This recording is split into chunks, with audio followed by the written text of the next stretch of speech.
Hello, I'm Matt Galloway, and this is the Current Podcast. My world was turned upside down. I was in pain. I could not think clearly. I did not have any motivation to do anything, and I was in pure survival mode. I could barely leave my bed. I could barely leave my apartment. I would say anybody who spent even just 10 seconds in my mind, in my body, at that period of time would say that that is probably hell on earth. Wei Wong is talking about how he suffered after taking finasteride, a drug advertised as a treatment for male pattern baldness, also known by the brand name Propecia. Most men find their hair stops falling out when they take it, and they have few adverse side effects. But for some, the side effects can be debilitating. Radio-Canada's investigative program Enquête has looked into these rare cases. Brigitte Noël is the reporter on this story. She joins us from our studio in Montreal. Brigitte, great to have you with us. Good morning, Mark. Tell us a little more about finasteride. So finasteride is a medication that was developed in the early 90s by a pharmaceutical company, Merck. It was intended initially to treat prostate enlargement, a condition that is usually experienced by older men. It can make urination difficult. But when they were doing the trials for this drug, which was called Proscar, they noticed that patients were having an unexpected side effect. Their hair loss was subsiding, new hair was growing. So they jumped at that opportunity, and in 97, 98, they patented a different version of the drug, so a smaller dose they called Propecia, which is used to curb hair loss. So that drug has become incredibly popular in Canada. In 2023, there were about 1.8 million prescriptions, and in the U.S., that number is closer to 10 million. Wow. So how do people get it? What does it take then to be a patient? Not much is what we discovered. People traditionally can go to see their general practitioner or their dermatologist to get it, but you don't really need to even be losing your hair. You can say that you want it as a preventative measure. And one of the reasons it's become so popular now, according to the people we spoke to, is because it's now accessible through a whole slew of online pharmacies or telehealth sites that claim to be focused on men's health. I'm sure you've seen them on social media. And what we found in our investigation is that some of these sites are not necessarily very forthcoming about the risks of this medication. What are those, the side effects or the risks that would be most common? Well, the ones you hear about the most, and these, I have to say, are highlighted in the information pamphlet that accompany the drugs. They're erectile dysfunction, loss of libido, ejaculation disorder, a condition called gynecomastia, where men can also grow breasts. In the last few years, Health Canada has also added the risk of depression, suicidal ideation, and self-mutilation to those warnings. Also worth noting that women who may be pregnant or who want to be pregnant shouldn't even touch finasteride, as it can cause deformities in male fetuses. Wow. And in your investigation, you focus on something called post-finasteride syndrome. Just what exactly is that? Okay, so what's important to know about finasteride side effects is that it's recognized that some can continue after one stops taking the drug. The risk of persistent side effects is written in the warnings that accompany the drug in Canada. But post-finasteride syndrome is the name given to a condition where these symptoms continue on more than 3 or 5 months after a patient has stopped the drug. It is a little-known condition. It is rare. Some doctors consider it controversial, but it's getting more and more attention, both in the media and in the scientific community. So in the World Health Organization database that catalogs reports of drug side effects, there are around 20,000 men worldwide who say they've experienced side effects from this drug since it was launched. And in our investigation, we spoke to 25 men. Most of them said they suffered from post-finasteride syndrome, that they experienced all of the common side effects I just mentioned, but also a plethora of other symptoms. And some of these symptoms came on after they stopped the drug. So their skin changed texture, their muscles hurt, their genitals shrunk, they became insomniac, anxious, their emotions became dulled, with a horrible condition called anhedonia, which they described as the inability to feel joy or pleasure. And these men wanted to speak out to us because they see that this drug's popularity is increasing, and they fear that more finasteride out in the world also means more cases of post-finasteride syndrome. And Brigitte, I'm curious to know, how did you hear about this in the first place? We did a story last year about the side effects of benzodiazepines, so sleeping pills and And so we got a record number of emails after that story from people who say that once they stopped benzodiazepines, they had long-lasting side effects because it was difficult to taper. And that launched a whole discussion in our inbox from people flagging different medications that have either issues with withdrawal or side effects that last after you stop taking them. And so one of those drugs that was brought to our attention was finasteride. You mentioned the manufacturer's Merck. What does the drug manufacturer say about the prevalence of these serious side effects? They've always maintained that it's rare, and they've often argued that because some of the side effects begin after men stop taking the drug, that it couldn't be possibly tied to the medication. We tried to ask further questions, but Merck refused our interview request. They sent us over to their spin-off company called Organon. They transferred ownership of Propecia to them in 2021. Organon sent one paragraph in response to our multiple questions. They maintain the drug is safe. They say Health Canada has approved it, that they continue to monitor its safety through post-marketing reports. Post-marketing reports, that's important to retain. That's data that comes in once a drug is put to market and launched into the world. It's important to pay attention to any kind of signal that the drug might be causing rare or unexpected side effects because you're out of the controlled clinical trial environment. So essentially, the company has long maintained that the side effects are rare and that they disappear once you stop the drug. But what did your research find out? Several countries, there have been hundreds of men who have filed lawsuits against Merck, and these filings were very informative to our investigation. So, for instance, we found that Merck considers that these post-marketing reports, what I just mentioned, are unreliable and difficult to interpret. That's their language. And so they don't seem to be taking those that seriously. In fact, cases where the symptoms manifested a certain time after the patient stopped the drug were sometimes disregarded.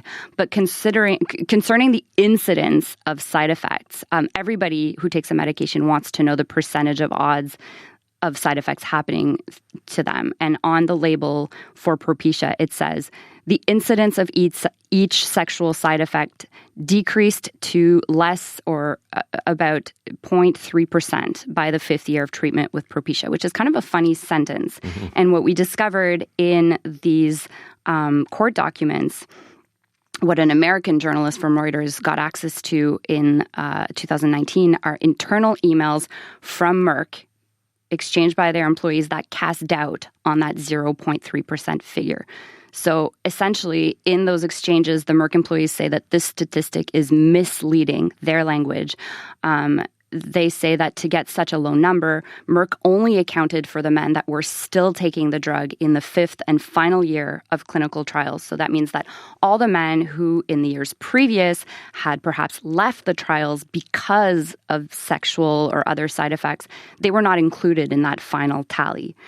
And so that is what the Merck scientists say is misleading. And these filings, these court documents, these emails also allege that in the early 2000s, during clinical trials, Merck noticed that some participants were experiencing persistent side effects that were continuing after they stopped the drugs, but they didn't follow up with these men. They didn't issue a public warning. According to these filings, they only changed a few words from their product monograph. So where it used to say, resolution occurred in all men who discontinued therapy, it now says, resolution occurred in men who discontinued therapy. Now, Merck told Reuters that these emails were taken out of context. The case was settled out of court, so there was no further debate about these allegations. But we spoke to a dozen doctors and researchers who've looked at finasteride side effects, who've looked at these studies, and many told us they believe we don't actually have any accurate data on the drug's safety. We heard in the introduction a bit of what Wei Wong experienced after taking finasteride, and I know he's with you in studio. Wei, good morning. Good morning. Tell us, why did you start taking this drug? I started taking the drug probably for the same reason the majority of men start taking the drug. They notice a bit of thinning maybe in their hair, and maybe it affected their self-esteem. It certainly affected mine, and that's when I decided to take the plunge. Who told you about this, or how did you hear about the drug? So I first got a consult with a hair transplant surgeon. She was the one who informed me that I was being very hasty in considering such an operation, and that there are plenty of very safe, allegedly safe, medical treatments. And one of the ones she recommended the most strongly was finasteride. Okay, and did she tell you about any potential side effects? She did. She mentioned, kind of the sexual side effects, potential to lose libido, potential to have erectile dysfunction. But, most importantly of all, she stressed that these side effects would be transient, that once you stop taking the drug, it all goes away. There was no risk, as far as she was concerned, to take the drug. You're a young man. I believe you're 29 years old? That's correct. Did at that time, was that worth the risk for you? I mean, when you hear that side effects are transient, you kind of perceive that there really is no risk, right? I mean, what's the worst case scenario? You experience some side effects, you stop, your life goes back to normal. Unfortunately, that is not the case. But no, I did not see that it was even a legitimate risk. So when did or how did you first realize that things were not going right? So I used a very low-dose topical finasteride solution, and that gave me even more confidence that I would not suffer from any side effects or persistent issues or anything like that. And it kind of just shows that there's no such thing really, at least in my experience, as a safe dose of finasteride. But that's a different question. I took it for 10 days. Within that period, I was getting some of the sexual side effects. I was getting pain in my genitalia. And at the kind of recommendation of that doctor, I stopped taking it after the 10th day. And it was immediately the next day, the morning after I stopped, where everything just, changed for me in an instant. I woke up and I was, having some sort of panic attack. I was in severe distress. My body was burning. It was physically burning. I knew something was wrong. The first thing I wanted to do was cry. I, generally have very good emotional regulation, and, it was all over the place. That was the first sign that things were going wrong. And over the period of probably 3 to 6 months after that, I continued to develop, various side effects, physical, psychiatric, neurological, sexual side effects brought on overnight after stopping the medication. Wow. And what did it take for you to get diagnosed then with post-finasteride syndrome? It's a very interesting question to answer. The reality is when I went back to the hair transplant surgeon to report my symptoms, her initial reaction was to question whether I was going through a stressful period in my life, kind of putting back on the patient to suggest that, it's just unrelated to the medication. But after a brief discussion, she did say that, she has seen that before in a different patient who had maybe emotional challenges after using finasteride. And over the course of some discussion, she mentioned that, it took probably 3 to 4 years for those to improve or resolve for that person. So she was the first one to put into my real awareness that post-finasteride syndrome was possible, despite the fact that she had advised me it does not really, that there are no risks.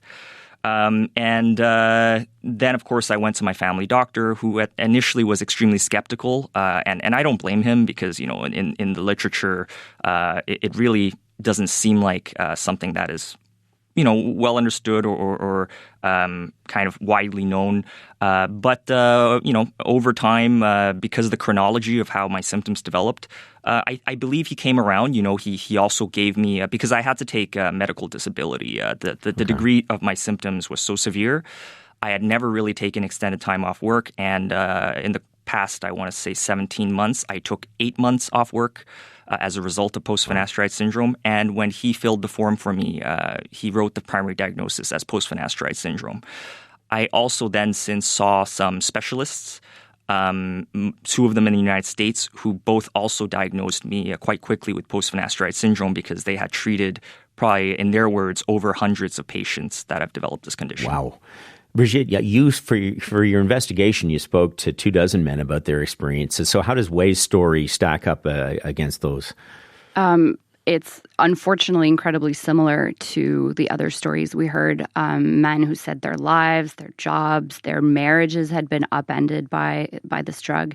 And I have to underline that these men are all very different. Some started taking the drug in the early 2000s, others just last year. Some were in their late teens, others in their early 40s. And all of these men say they weren't properly informed about the risks of possible persistent side effects. And most of these men say that when they went back to their doctors to tell them about these side effects, they weren't believed. And so a lot of them ended up seeing a lot of experts, a lot of specialists and doctors outside the country. Let's hear from another one of the men in your documentary. This is a man called Tom. This isn't the case for everyone, but the sexual side effects for me have mostly been corrected with the exception of infertility. So I'm still infertile. I still deal with depression and motivation. And I feel like I'm never going to see justice for this. I had a piece of me taken away by a drug company when they knew that could happen, when they didn't inform me, that I'll never get back. I mean, it's heartbreaking to hear. What heartbreaking I watched the documentary last night, but Brigitte, from the men you've talked to, how long do these symptoms last? What's devastating is that some of these men have been struggling with this for decades. There have been some who've shared certain improvements. It's not completely hopeless. And there are some studies being done to try to find the reason this happens and the cure for it. But it's a very long process for some of these men. Wei, how about you? How are you now, and have the symptoms gone away? The symptoms have improved, I would say, over time. They've definitely not gone away. I am now 1.5 years off of the medication, of the low-dose topical solutions. So it's very difficult to believe, to be honest with you. And what has been the impact on the quality of your life? It's been dramatic. I mean, it's across the board, right? The symptoms are truly multi-systemic. I have neuropathic pain daily. I have digestive issues, sexual dysfunction. There's pain, there's discomfort. There's not a single day that goes by after discontinuation that I'm symptom-free and that I don't think about the fact that I'm afflicted by this condition. Brigitte, like we know how this process works. The regulatory process here in Canada is overseen by Health Canada. So what has Health Canada done to alert people about the possible side effects of these drugs? Well, Health Canada has asked finasteride producers to update the drug's warning a few times. I say finasteride producers because it's now generic, so there's not just Merck, there's other companies involved. And so the warning has been updated time and time again. We asked them if they thought that was enough, and in an email they said that these updates should now allow doctors and patients to have thorough discussions, essentially punting the responsibility to physicians. However, European regulators are currently re-examining the safety of finasteride, which could lead to a review of the drug's prescription guidelines, and Health Canada did tell us that they're keeping an eye on this conversation. But Brigitte, as I watched your documentary, your investigation, I was struck by the fact that there seems to be a hesitation, though, for some doctors to actually talk about this openly, talk about the potential, devastating side effects openly. Why is that? Why doctors are hesitant. They might not fully know about them. What's interesting to us is that often these drugs will be prescribed by dermatologists, but the side effects are sexual or psychiatric. And so men will go see other specialists. So there's this kind of disconnect between the prescriber and the person that ends up dealing with the symptoms. And that creates an ecosystem where the men are not believed, or the dermatologists continue to think that this drug is risk-free. But it's also, this is a story about a lot of taboos, right? So it's hard for men to talk about the fact that they were perturbed about their hair loss and they turned to this drug. It's hard for men to discuss things like sexual dysfunction. So a lot of people who are affected by this are not necessarily talking about the fact that it's happening to them, or might not make the connection between their symptoms and the drug. A lot of the emails we got after we broadcast our story were from men saying, like, I didn't understand why I was feeling like this, and you just put a name on it, and I don't know. It was informing them of what they were feeling. And so for this reason, a lot of experts we spoke to say that this is just the tip of the iceberg. Yeah, you mentioned that in the doc, at Tip of the Iceberg, and I was curious about that. Since this was broadcast, have you heard from other people who now didn't realize what was going on with them and now realize that it could be related to this drug? Absolutely, and those have been devastating emails because they're difficult to respond to.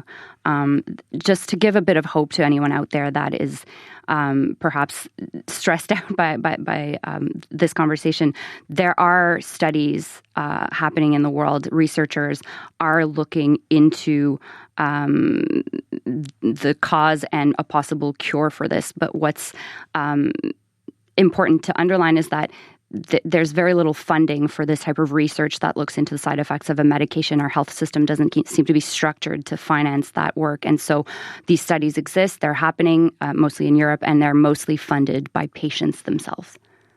Wei, I want to know, what do you think other men should know before taking finasteride? What a question. I think everyone should acknowledge that the side effects are not transient in these rare cases, and anything is rare until it happens to you. And if it could happen to me, it could happen to anyone.